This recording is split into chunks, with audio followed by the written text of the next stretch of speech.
ஆட்சியில் பங்கு அப்படிங்கிற ஒரு முழக்கத்தை வந்து தேர்தலுக்கு முன்னாடியே காங்கிரஸ் கட்சி முன்வைத்தது. இப்போ தேர்தலுக்கு பிறகு வந்து ஆட்சியில் வந்து பங்கேற்றிருக்கிறது. இதனால் வந்து தமிழக மக்களுக்கோ அல்லது காங்கிரஸ் கட்சிக்கோ என்ன நன்மைன்னு நினைக்கிறீங்க? இப்படி இந்த கூட்டணி கட்சிகள் பிரிந்து செல்வதற்கு காரணம் வந்து ஆட்சி அதிகாரத்தில் பங்கு கொடுக்க மாட்டோம் என்று திராவிட கட்சிகள் எடுத்த ஒரு முடிவு. அரசியல்வாதிகள் ரெண்டு வகை, ஒன்று மோசமானவர்கள், இன்னொன்று மிக மோசமானவர்கள். திமுக வந்து ஊழல் கட்சி அப்படிங்கிறத நீ ஒத்துக்கிறீங்க? எல்லாருக்கும் தெரிஞ்ச விஷயம்தான். அரசியல் அந்த ஊழல் கட்சியோட பல ஆண்டுகளாக காங்கிரஸ் கூட்டணி வச்சிருக்கிறத நீங்க அதைத்தான் நான் இப்போ இப்படி சொல்றேன். வழி இல்லாம கூட்டணி வச்சுட்டோன்றீங்களா? இந்த தடவை அதிகமாக ஊழல் செஞ்சுட்டாங்க, அதை விட இவங்க பரவாயில்லை. அதிமுகவோட இன்பதுரை போன்றவர்கள்லாம் வந்து காங்கிரஸ் கட்சி வந்து ஒட்டுண்ணி அப்படிங்கிற மாதிரியான ஒரு கடுமையான வார்த்தைகளால் விமர்சிக்கிறார். 2011 யார் ஆட்சிக்கு வந்தா? அதிமுக. காங்கிரஸ் போச்சா? 2016 காங்கிரஸ் போச்சா? மக்கள் அவர்களுக்கு பின்னால போனா கூட காங்கிரஸ் போகல. என்னன்னா அகில இந்திய தலைமை கட்சி ஒரு முடிவு எடுக்குது.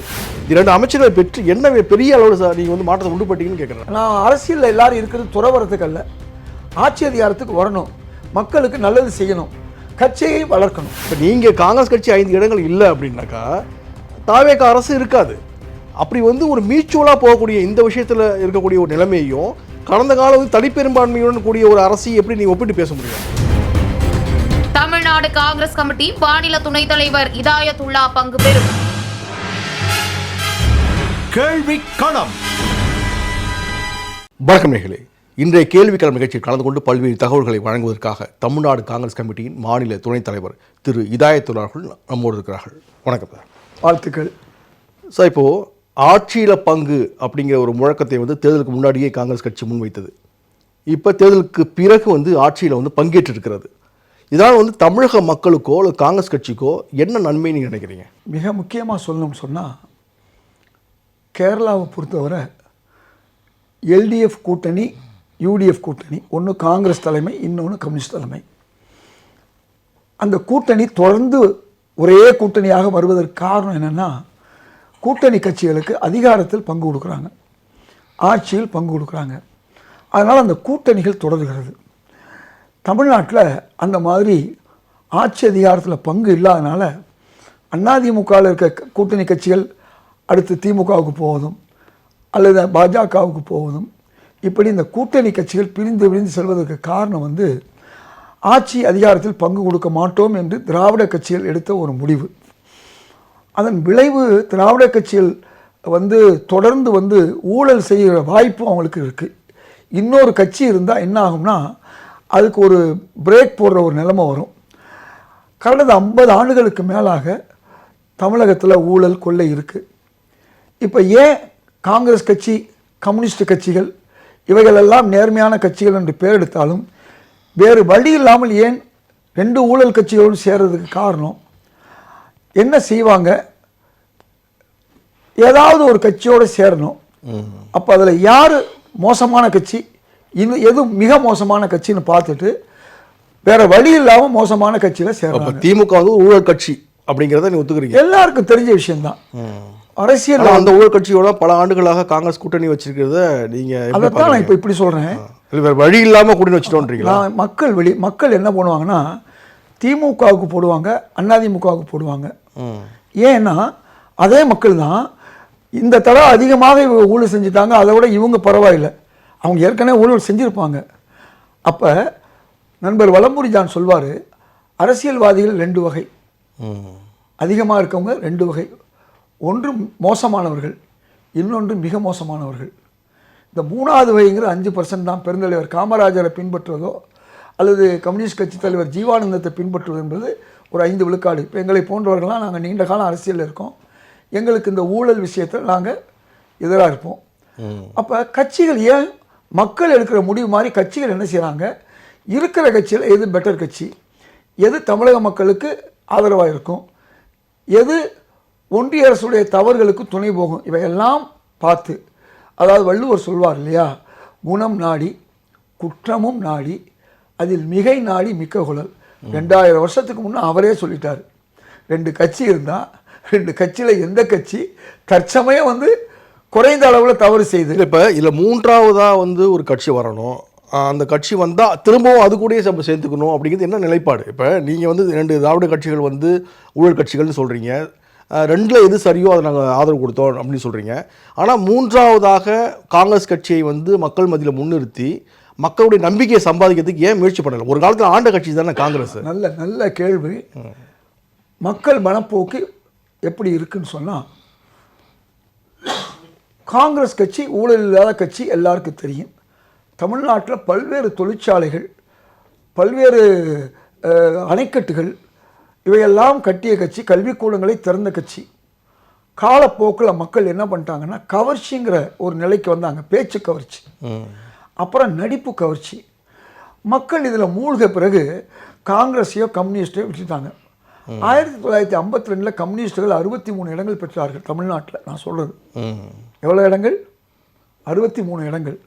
திமுகன்னு ஒரு கட்சி வரும்பொழுது அவங்களுடைய பேச்சு கவர்ச்சி மேலே எழும்பும்போது அவர்கள் 57 15 இடம் எடுக்கும்போது இவங்களும் 10-15 சுருங்குறாங்க கம்யூனிஸ்ட் கட்சி.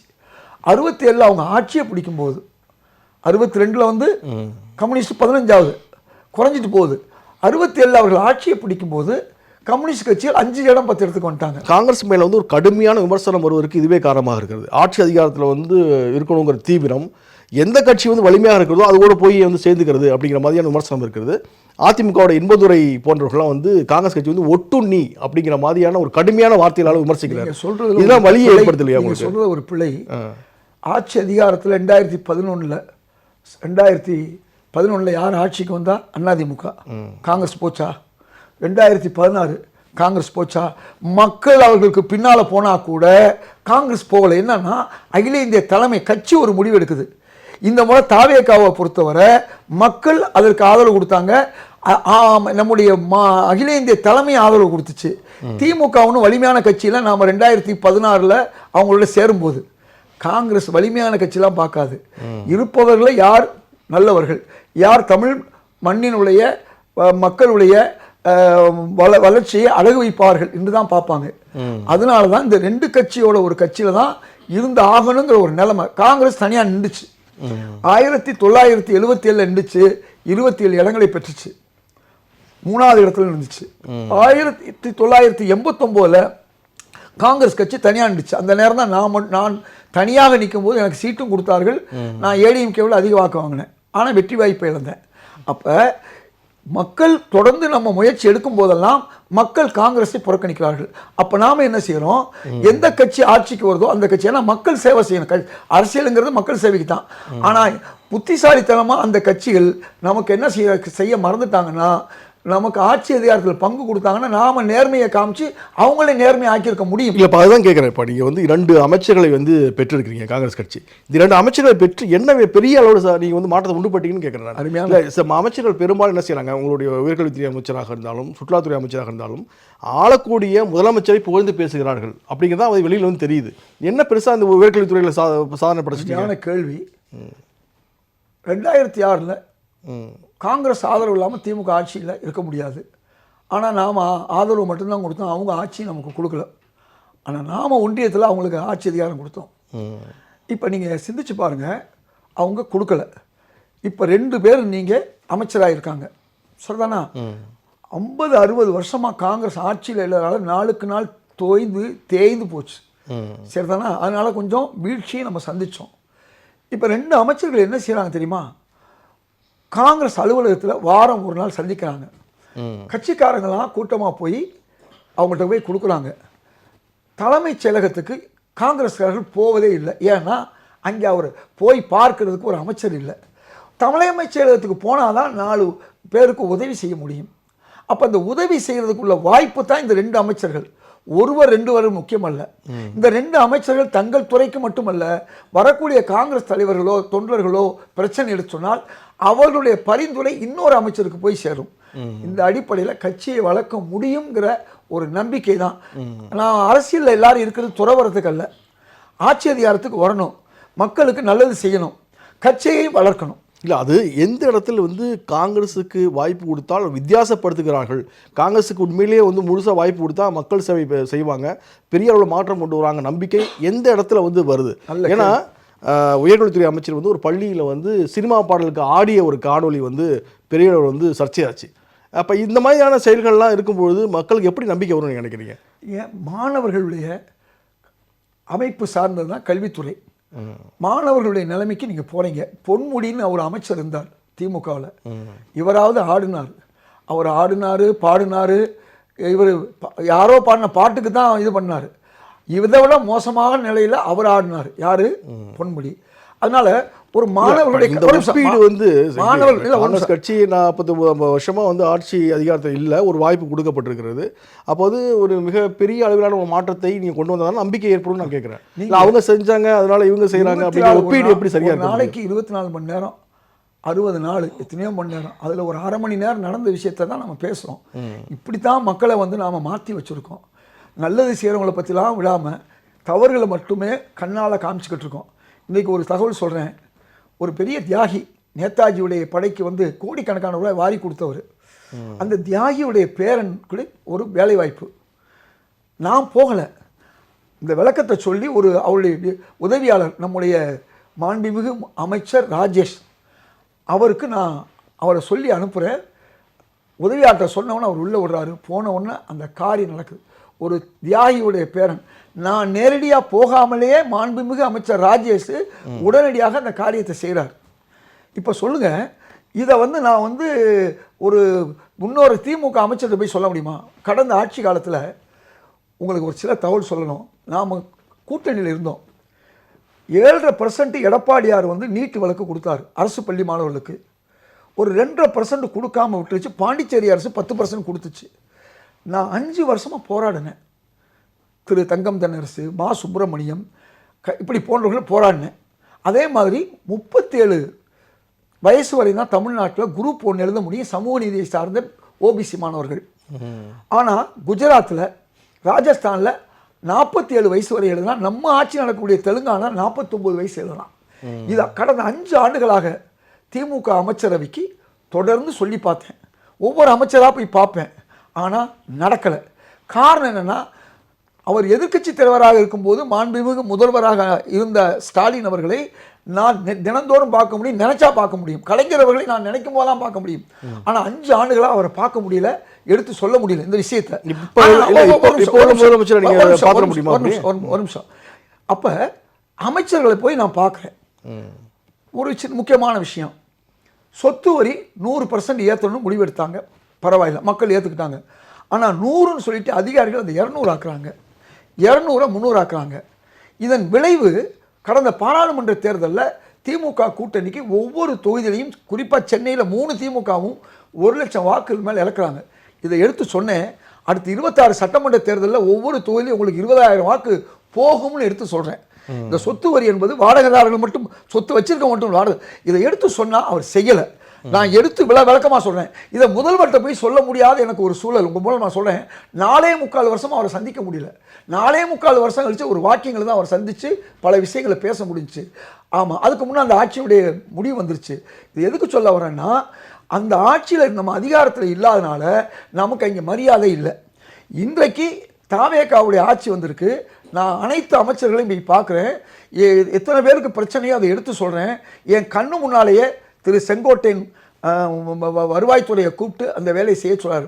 பட்டாவை கொடுத்த பட்டாவை மக்கள்கிட்ட இருந்து பறித்தாங்க. அவங்கள்ட்ட சொன்னேன், கேட்கல. இவர் கையோடு செஞ்சார்.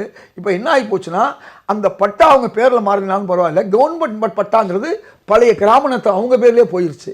அதே மாதிரி இந்த 2.5% எடுத்து சொன்னேன் அமைச்சர்கள்ட்ட. நான் முதல்வர் சந்திக்கணும் அவசியம் இல்லை. காரியம் நடந்தா ஏன் நான் முதல்வர் சந்திக்கணும்? ரெண்டு விஷயம் சொன்னாதான் மக்களுக்கு போகும். இந்த 2.5% போக இந்த 37 விஷயமும் அவங்க செய்யறோம் இருக்காங்க. இந்த கொள்கை முடிவு எடுத்துருக்காங்க. 3வது, இந்த அதாவது ஒவ்வொரு விஷயமா நான் சொல்ல வந்து நீங்க கொடுமை மறைச்சிட்டீங்க. தொடர் பரவல் விஷயம், 30 ஆண்டு கைதியாக இருக்காங்க. இது மாதிரி பல்வேறு விஷயங்களை போய் நான் சொல்லும்போது இந்த 2.5% கொள்கை அளவில் ஏற்றுக்கிட்டாங்க. இப்போ 5 வருஷமாக நான் ஒரு ஆதரவு கொடுத்த ஒரு ஆட்சி எனக்கு செய்யலை. முதல்வரை சந்திக்க முடியல. ஆனால் மந்திரிகளை சந்தித்தால் காரியம் நடக்கலை. ஆனால் இப்போ நான் போய் திரு நிர்மல்குமாரை சந்திக்கிறேன் தொடர் பரவல் விஷயமாக, திரு அருண்ராஜை சந்திக்கிறேன் 2.5% விஷயமாக. இன்னைக்கு நடக்குது. 37 வயசா 47 வயசா 49 ஆக்குன்னு சொல்லி திரு மாண்புமிகு சரத்குமாரை சந்திக்கிறேன். அவர் செய்கிறாரு, அதுக்கு வேலை நடந்துக்கிட்டு இருக்கு. இதை தான் நாம் எதிர்பார்க்குறோம். ஆட்சி அதிகாரத்தில் நம்ம வரும்போது நம்மளை அவங்க மதிக்கிறாங்க. வெறும் கூட்டணி கட்சியாக இருக்கும்போது நம்மளை மதிக்கலை. அதுதான் நம்ம இந்த வேற வழி இல்லாமல் இந்த 2 இடத்த ஒத்துக்கிட்டோம். இது நல்லதாக நடந்திருக்கு. சரி, இப்போ 2 கேள்வி இப்போ நீங்கள் சொன்னதுலேருந்து முதல் கேள்வி என்ன சொன்னாக்கா, முன்னாடி இருக்கக்கூடிய முதலமைச்சரை வந்து சந்திக்க முடியல அப்படிங்க. இப்போ அதில் வந்து இப்போ இருக்கக்கூடிய முதலமைச்சரை வந்து நீங்கள் நினச்ச உடனே சந்திக்க முடியுமா அப்படிங்கிற ஒரு கேள்வி. 2வது கேள்வி வந்து என்னென்னா, ஏற்கனவே பேச்சு கவர்ச்சி நடிப்பு கவர்ச்சி மூலமாக அரசியல் மாறுச்சுன்றீங்க. இப்போ இருக்கக்கூடிய மாற்றமே வந்து நடிப்பு கவர்ச்சி மூலம் தான் அப்படிங்கிற விமர்சனம் இருக்குது. 2த்துக்கு என்ன உங்களோட பதில்? அருமையான கேள்வி. முதல் கேள்வி, ஆட்சிக்கு வந்து 2 மாதம், நான் 4.25 வருஷம் சொன்னேன். அதுலேயும் என்னை அவர் அழைச்சி